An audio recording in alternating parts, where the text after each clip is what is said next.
Hello there. This video is a supplementary analysis to my former clip about the problems of GDP calculations. Now, the reason why I am publishing this has three roots, three causes. First, I'd like to mention that I wasn't accurate about the origins of the GDP calculations. The second, I received further clarifications from Statistics New Zealand, which provided me with details that clarified partially what I was asking. However, it opened up new questions, and I am even more puzzled with official GDP calculations than ever before.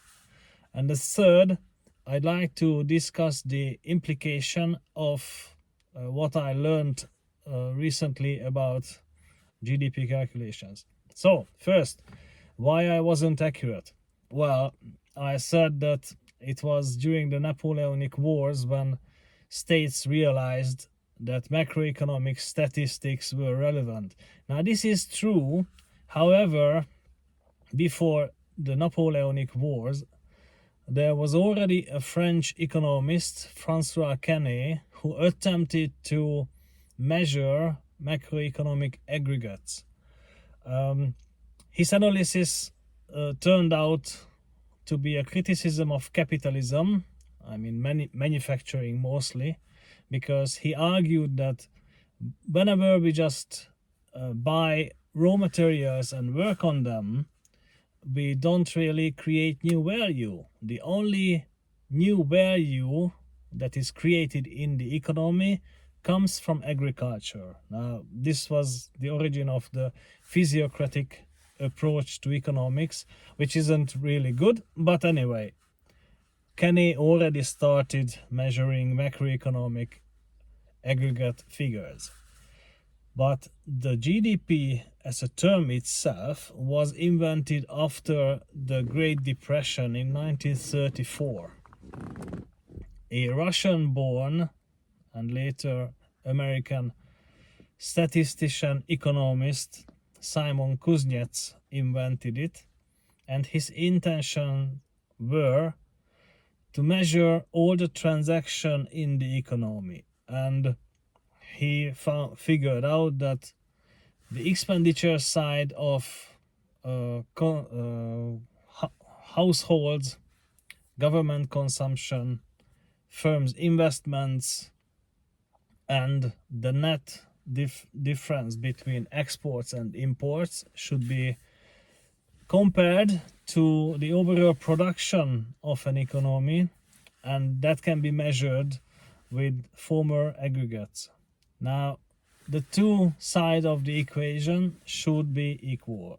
And yeah, this was the big invention. It was simple and actually self-sustaining. What the focus was inside it was financial transactions. Now, Kuznets himself warned politicians that it wasn't a good figure to assess overall well-being. We come back to this later. Now, after the Second World War, we talked about it last time, homeownership started to increase. And on the production side, there was an imputed figure. The supposed rent from owners would pay themselves was calculated. Now, this is a fictitious figure, it was clear already.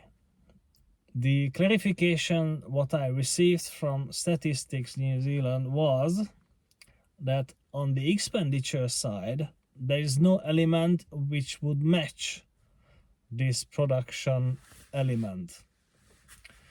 I suppose that mortgage repayments, especially the capital part of the repayments, would match this kind of figure. But actually, no, there's no similar calculation. The same value which is assessed as if owners would have rented or had rented their own property from themselves, This assessed value is just put there on the expenditure side. No one pays anyone. Actually, this is an even more stronger confirmation that this is a purely fictitious value. However, it improves the quality of life. That's true.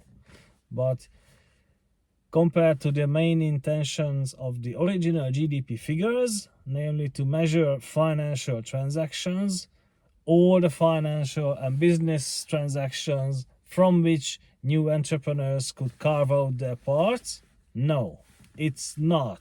It's fictitious. It's not financial at all. Yeah, this was the first part of the further clarification. The second part was that there is no methodology to assess the value of domestic and household works. And the reasoning was that it would include a lot of subjective elements, and there is no market value to which we should compare these hours, these working hours. Now, this is bloody not true, because household labor force survey measures, this is one of the methodology used by Statistics New Zealand. They measure how many hours the members of the household spend in a week on working, and usually this figure is 20 million hours higher than what firms assess and pay. Typically, on a regular week, there are 94 million working hours.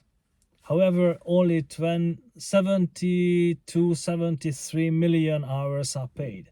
The difference comes from the fact that sometimes self-employed people just assess how many hours they work.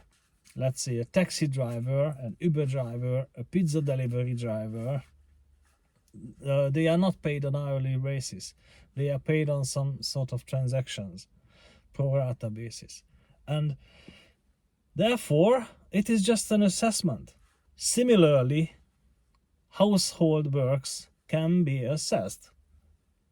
And there is market services at place already. I earn my money as a community support worker. I go to visit people. Soon I'm gonna visit someone and check if she took her medication. But at the same time, I prepare tea, coffee, breakfast, food, clean houses, clean toilets. Yeah, that's it. So I am doing these kind of works, and my hourly rate could serve as a benchmark to assess the value of household works. So it's bloody not true. Similarly, lawn mowing, hedge cutting, landscaping, they are works which should be assessed how much they are worth. So this is just not true. Sorry, Statistics New Zealand. It's a nightmare. It's not true. These works can be assessed. Now, we have these problems. Altogether, where we are getting at is the implications of GDP calculations. First, they are not good to measure the overall well-being.